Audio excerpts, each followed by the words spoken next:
Nous sommes toujours dans notre temps de jeûne et prière de 21 jours par la grâce du Seigneur. Nous allons tenir jusqu'au bout. Le lundi 24 juin, ce sera la victoire. Que vous soyez en jeûne avec nous ou pas, si vous suivez le programme spirituel que nous mettons en ligne tous les jours, ben ce sera la victoire pour nous tous parce que Dieu va tous nous exaucer. Et si vous ne saviez pas, vous pouvez commencer le jeûne dès demain matin. Que vous ayez fait 21 jours ou pas, le Seigneur va agréer votre temps de jeûne. Amen. Aujourd'hui, on va parler d'un thème. Dieu veut-il qu'on soit riche? Puisque cette semaine, on est dans le thème « Jeter les filets ». Notre grand thème, c'est « Allons en eau profonde ». Et le premier thème de la semaine, la première semaine, c'était « Éloigne-toi un peu des terres ». Nous avons parlé suffisamment de comment il faut s'éloigner du péché, pourquoi et tout ça. Et la deuxième semaine, c'est « Avance en pleine eau ».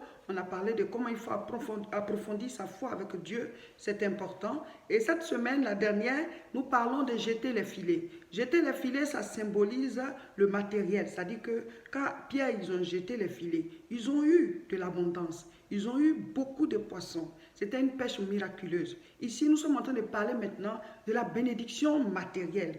C'est-à-dire quand nous avançons en pleine eau avec Dieu, nous devons être bénis. Nous devons être bénis. Parce que le plan de Dieu pour nous, en nous créant, ce n'était pas la misère, ce n'était pas la souffrance, ce n'était pas les maladies et tout ça.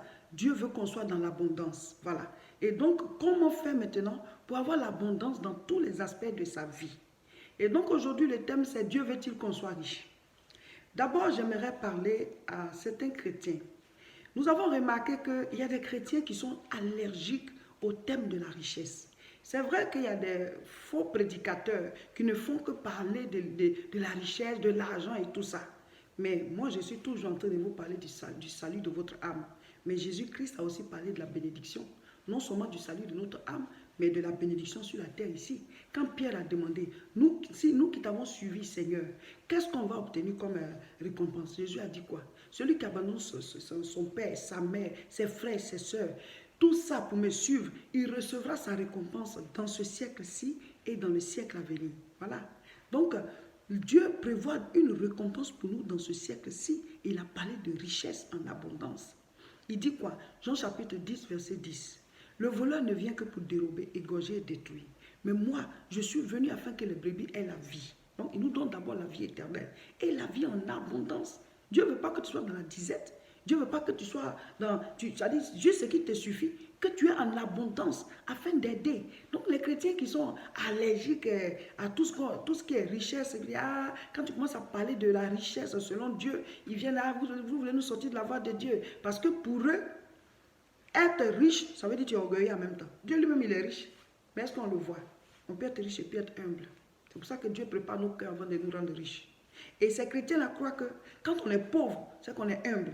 Donc ils sont là, nous on préfère rester dans notre coin ici, dans la pauvreté, et puis Jésus va venir, il va venir nous chercher, on sera sauvés. Il y a des pauvres qui vont aller en enfer, il y a des pauvres qui vont aller en enfer, il y a des riches qui seront sauvés. On n'est pas sauvé selon ce qu'on a comme matériel, on est sauvé par rapport à l'état de notre âme. Est-ce qu'on a accepté Jésus-Christ réellement? Voilà. Donc vous qui croyez que, parce que vous êtes pauvre, ça veut dire que vous êtes humble. Non, il y a des pauvres qui sont orgueilleux. Moi j'ai déjà assisté à une scène où une mendiante est venue demander de l'argent à quelqu'un. Le gars lui a donné l'argent. Elle était fâchée, orgueilleuse. Que c'est quoi ça? Et lui, il se prend pour qui? C'est ça là qu'il donne? Une mendiante, pauvre. Elle est orgueilleuse. Donc, tu peux être pauvre et puis être très orgueilleux, rempli de toi. Maintenant, tu peux aussi être riche et puis être humble. Donc, ce n'est pas par rapport à ce qu'on a dans notre main, c'est par rapport à ce qui est dans notre cœur. Maintenant, pourquoi les chrétiens doivent-ils aspirer à la richesse? Parce que ce monde-là, on doit aider ceux à qui on annonce l'évangile. Il y a les enfants dans la rue, il y a des clochards, il y a des gens qui souffrent.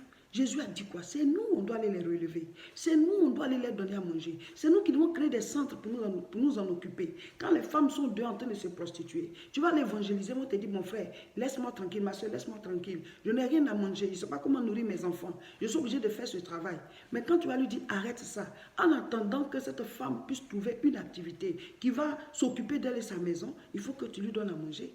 Il faut qu'on les prenne en charge. Mais on n'a rien nous-mêmes. On n'a rien nous-mêmes. Pourtant, Jésus a dit, donnez-les à manger vous-même. Donc, le peu qu'on a là, on doit présenter au Seigneur pour qu'il multiplie. Multiplier veut dire quoi? Il va nous donner l'intelligence et la sagesse. Comme il a fait pour Pierre, jeter les filets à droite. Il va nous donner la direction pour que chaque chrétien tombe sur l'abondance et la richesse. Pour que cet argent-là serve à sauver des âmes. Les mystiques, quoi, ils s'en vont dans les hôpitaux partout, ils font les cadeaux, cadeaux, cadeaux. Les gens deviennent mystiques. Et nous, on fait quoi? Nous allons lire des versets bibliques et nous allons expliquer au fur et à mesure. C'est l'histoire d'Isaac. Isaac, c'est le fils d'Abraham, le fils de la promesse. Celui qu'Abraham a eu avec Sarah. Son père était déjà mort et c'était lui qui s'occupait maintenant de toute la richesse de son père. Et lui-même, il a commencé aussi à acquérir des richesses. Alors, Genèse chapitre 26, le verset 1 jusqu'au verset 3. Il eut une famine dans le pays. Outre la famine, la première famine qui eut lieu du temps d'Abraham, et Isaac alla vers Abimelech, roi des Philistins, à Guérar. L'Éternel lui apparut et lui dit, ne descends pas en Égypte, demeure dans le pays que je te dirai. Maintenant, Dieu lui dit maintenant, séjourne dans ce pays-ci, je serai avec toi et je te bénirai, car je donnerai toutes ces contrées à toi et à ta postérité, et je te tiendrai le serment que j'ai fait à Abraham, ton père. Verset 6, toujours Genèse 26, verset 6 maintenant. Et Isaac resta à Guérar. J'ai dit le thème c'est Dieu veut-il qu'on soit riche? Alors ici déjà, Isaac, qui est le fils d'Abraham, avait déjà hérité de la richesse de son père Abraham. Donc Abraham, dans sa marche avec Dieu, a terminé sur cette terre-là, riche. Il n'a pas fini pauvre. Et nous, nous sommes la descendance d'Abraham. Et donc, nous aussi, nous pouvons aspirer à la richesse et ce ne sera pas mauvais devant Dieu de nous accorder la richesse. Et vous allez voir tout à l'heure que Dieu a accordé la richesse à Isaac. Voilà. Donc, dans la maison du Seigneur, si toi tu crois que Dieu ne peut pas te rendre riche, la Bible dit il te sera fait selon ta foi. Tu ne seras jamais riche. Mais si tu dis que Dieu peut me rendre riche comme il a rendu Abraham riche, comme il a rendu Isaac riche, alors tu vas commencer à prier pour ça et Dieu va te guider comme il a guidé Isaac. Voilà. Et donc, l'enseignement qu'on peut tirer de ce passage que je viens de lire, la Bible dit que Isaac, il était dans un territoire et il y a eu la famine. Normalement, on se déplace quand il y a la famine pour aller dans un autre endroit où il y a à manger. Mais Dieu lui a dit non, écoute ma voix. Et on dit Isaac est resté à Guérar. Il est resté à Guérar.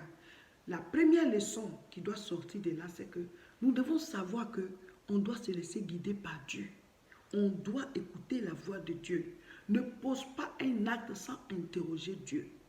Et tu peux trouver mauvais, mais Dieu peut te dire reste. Tu peux trouver bon, Dieu peut te dire laisse. C'est pour cela qu'un véritable enfant de Dieu doit être conduit par l'Esprit de Dieu. Romains chapitre 8, verset 14. Car tous ceux qui sont conduits par l'Esprit de Dieu sont fils de Dieu. Amen. Et maintenant, on va lire aussi Genèse 26, verset 12 à 13. Vous pouvez lire ça. Isaac sema dans ce pays. Il a commencé à faire des champs. Il a commencé à s'aimer. Et il recueillit cette année-là le centuple.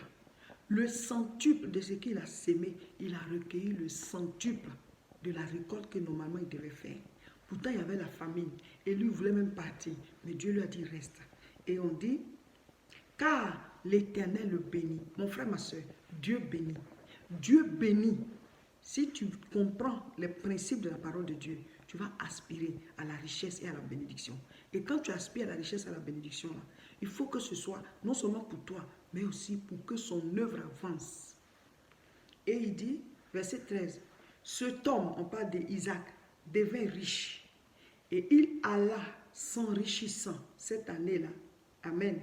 De plus en plus, jusqu'à ce qu'il devienne fort riche. Pas seulement riche, hein, mais fort riche. Lisez ça. Genèse 26, 12 à 13. Si Dieu a rendu Isaac riche, et il allait s'enrichissant, et il est devenu fort riche. Les trois dimensions de la richesse. Pourquoi pas nous? Donc si tu te dis que je suis comme Isaac, Dieu peut me rendre riche, alors le Seigneur va commencer à te parler. Et mes frères, mes soeurs, on ne reçoit pas la révélation de Dieu comme ça en surface. Il faut aller en profondeur. C'est pour ça que je dis allons en eau profonde. Il y a tellement de grâce et de bénédictions auprès desquelles on passe. Pourquoi? Parce qu'on n'écoute pas la voix de Dieu. Souvent, il y a des choses que tu peux faire qui vont te faire tomber sur ta pêche miraculeuse, sur ta pêche abondante. Mais seulement, tu n'es pas à l'écoute de la voix de Dieu. Tu n'es pas sur la bonne fréquence. Vous voyez, quand on capte les radios, là, il y a une émission sur une fréquence, toi tu es ailleurs, tu ne vas pas recevoir l'émission. Dieu veut te parler, mais tu es tellement distrait. C'est pour ça que jamais tu vas rentrer dans la richesse. Parce que pour écouter la voix de Dieu, il faut devenir un homme spirituel, il faut devenir une femme spirituelle. Éloigne-toi de la distraction de ce monde. Consacre ta vie à Dieu. Dès que tu as un bout de temps, sois en train de lire la Bible, sois en train de prier, sois en train d'écouter un enseignement. Il faut que ton esprit là, soit en contact régulièrement avec le royaume, c'est-à-dire le Saint-Esprit en toi, que tu sois un homme, une femme de prière, un homme, une femme qui prie régulièrement en esprit. Tu vas voir que Dieu va te guider, il va te guider pas à pas, pas à pas. Et tout ce qui est bénédiction qui est à toi, le Seigneur va te faire entrer dedans. Proverbe chapitre 22, le verset 4. Le fruit de l'humilité, de la crainte de l'Éternel, c'est la richesse, la gloire et la vie. Je reprends. Le fruit de l'humilité et le fruit de la crainte de l'Éternel, c'est la richesse, la gloire et la vie. Donc mon frère, ma soeur, normalement, si on est humble et qu'on cherche Dieu et qu'on craint l'Éternel, le fruit sur lequel on va déboucher, la richesse, la gloire et la vie. Il te rend riche, il te donne la gloire, il te donne la vie pour que tu en profites. Voilà. Donc Dieu peut-il rendre riche? Oui. Dieu veut-il qu'on soit riche? Oui. Mais cette richesse-là, tu vas l'acquérir en allant en eau profonde. C'est là-bas que tu vas tomber sur ta pêche miraculeuse. Ta relation avec Dieu va te faire déboucher sur ta destinée. Luc chapitre 12, à partir du verset 19. Et je dirai à mon âme, tu as beaucoup de biens en réserve pour plusieurs années. Repose-toi, mange, bois et réjouis-toi. Mais Dieu lui dit, insensé, cette nuit même, ton âme te sera redemandée. Et ce que tu as préparé, pour qui serait-ce? Il en est ainsi de celui qui amasse des trésors pour lui-même et qui n'est pas riche pour Dieu. Voilà.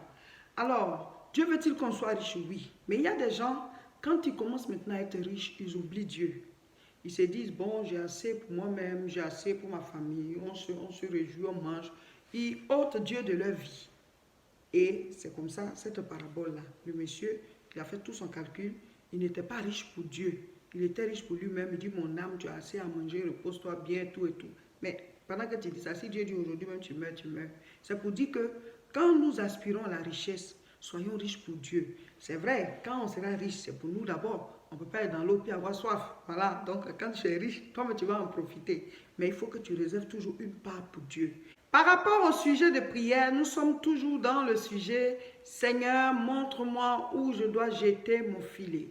Montre-moi où je dois jeter mon filet. » Prie avec ferveur afin que le Seigneur te donne la direction dans tous les domaines de ta vie.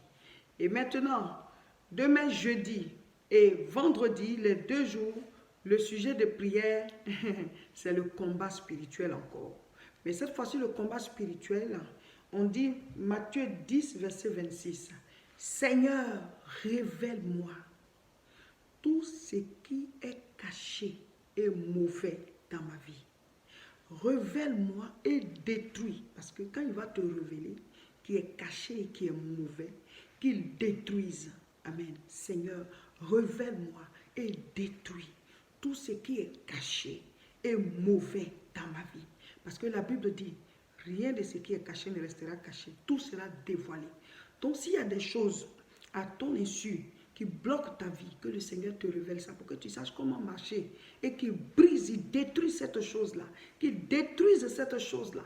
Et ça, dans tous les domaines de notre vie, il peut y avoir des choses cachées qu'on ne sait pas et qui bloquent, qui nous empêchent d'évoluer et qui, par ignorance, on le fait. Mais si Dieu te révèle, ben tu sauras comment marcher. Nous sommes dans l'évangile de Jean chapitre 16. N'oubliez pas d'écrire vos commentaires, ce qui vous a touché. Pour la fin du jeûne et prière, il y a une retraite spirituelle au niveau des Tourcoings. Pour vous qui êtes en Europe, voilà, c'est du 29 au 30 juin. Appelez-nous, vous avez juste votre hôtel à louer et à l'heure de la prière, vous serez à l'église. Appelez-nous dès maintenant. Nous avons la grande croisade de prière à Paris-Aubervilliers. L'adresse est 29 rue Sadi Carnot, 93 300. C'est le samedi 13 juillet à 14h30. Pour me suivre régulièrement et pour suivre le programme aussi du jeûne et prière, veuillez vous abonner à mes différentes chaînes. Si c'est sur Facebook, juste au-dessus de la vidéo, vous cliquez sur j'aime. Et si c'est sur YouTube, vous cliquez sur s'abonner. Et surtout, il faut partager pour aider les autres.